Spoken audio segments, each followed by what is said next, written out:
Let me get this straight. So this woman agreed to be on a Netflix documentary talking about how her daughter was getting harassed and catfished and bullied via text message by an unknown number.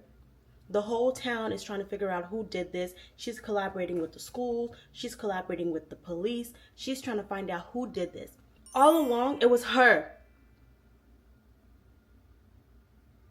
When I tell y'all, I had a kind of a spoiler. So I saw a post on social media saying I knew it was her all along, and I could have never fathomed, because watching it, if you didn't know it was her, you could not have guessed this plot twist. But anyway, so I saw the picture, but I still didn't have full context of like, what did she do? So when you start watching the documentary and it starts talking about these text messages that this girl, Lauren, and her boyfriend Owen were receiving, mind you, they're teenagers, like young teenagers, not 16, 17, 18, no, like 12, 13, 14.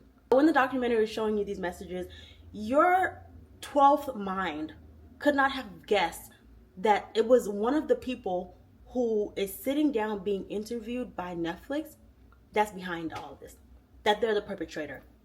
You just can't fathom it. It is a plot twist of the century, and it makes you wonder, like, how sick do you have to be to not only do all that disgusting stuff, to then agree to come on a Netflix documentary and talk about it, first from the perspective of, we didn't know who was doing it and we were trying to figure out what was going on, and oh my god, it was ruining my daughter's life, it was ruining our life. And then plot twist, it's like, it's you, and you're sitting there like, well, how is you? Well, you know,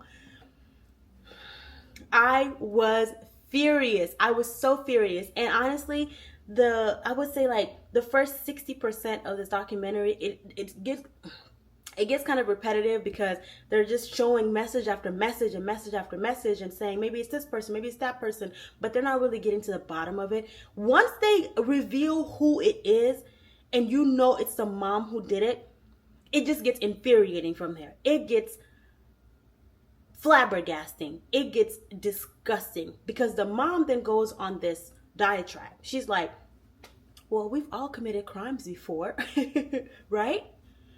We've all done something, right? Some of us have driven drunk before, right? The only difference is I got caught, right? And it makes you want to strangle her through the screen. It makes you want to strangle her. To have a mother like this, I mean, at that point, I don't know. You might be better off just not having a mom at all, because a mom who would send these kinds of text messages, and you have to watch the documentary to see why I'm talking about the kind of text messages, because they're that bad. A mom who would text her daughter to off herself, and then that daughter will come home from receiving all these text messages from this unknown number, and you console her as the person who's causing her this pain. It is disgusting. This mom wins the award hands down for the worst mom of ever. She is the worst mom there ever was, because once she's caught, and there's other lies that she told to her husband, to her daughter, to the whole community, but once she's caught, you can almost see like the duper's delight, the smile, the smirk that she has behind her eyes and behind her lips, where she's kind of like happy. She's happy that she got away with it, because she got like 15 months in jail. And I'm so perplexed by that, because I'm like, shouldn't she be on a sex offender registry somewhere? Shouldn't she be in jail for longer than she has been? Why is she out roaming the streets, and why is she on a Netflix documentary, hopefully not getting paid for this? Because she does not deserve any of that. And it breaks my heart to know that her daughter still wants a relationship with this woman. She is the absolute most disgusting human being.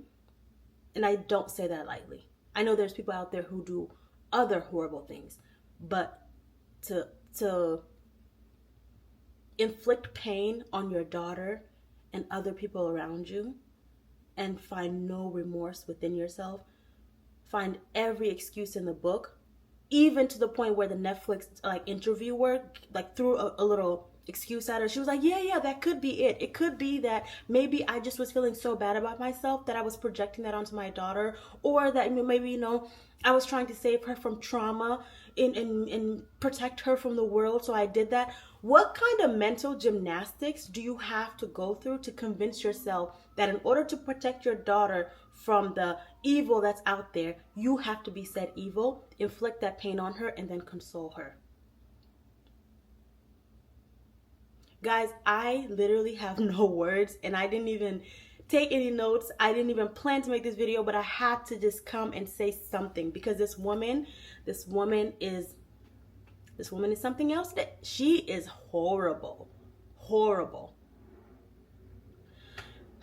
You gotta go and watch a documentary for yourself to even understand half of what I'm saying, because it will make you that triggered, that upset. But I'll just leave it there and just rant over. I have no words, at least not any nice ones, for this lady. And it's only gonna get uglier if I keep thinking about the things that she did and that she got away with, and sat on a chair for a documentary and agreed to talk about it, and then tried to gaslight us. She is the only example I can think of right now where all of the textbook like words that we use on social media today, gaslighting, narcissistic, manipulate, she's all of those things.